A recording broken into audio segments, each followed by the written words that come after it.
What's up mga karels dyan? Tayo po ay nasa maisan. At papakita ko sa inyo gaano kasarap ang laman nito. Pipili lang tayo nung yung masarap na panlasa. Yan. Hindi tayo mais. Yan ang aming mais, ano? Luwang. Yan kalawang yung aming pinamumutihan ng mais. Yan. Masyadong mataas yung araw. Yan. Panay mais po yung tanim dito namin. Yan. Ito. Ito natin. Ah. Yan yung mga karils ha. Gano'ng kasarap kung kumain ito. Yan.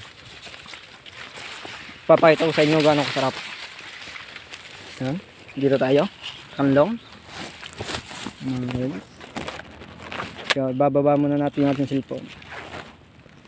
Yan, ito yung ano niya, bunga niya. Tapos tatalo pa natin. Yan.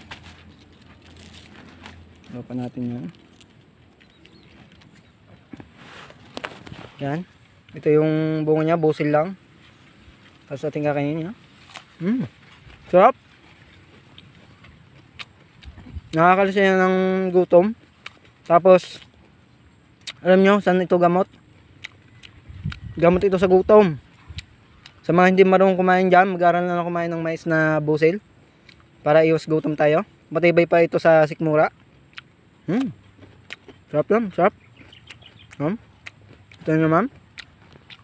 Nakakain siya kahit busil lang. Ang lasa niya matamis-tamis. Parang may asukal. Sarap.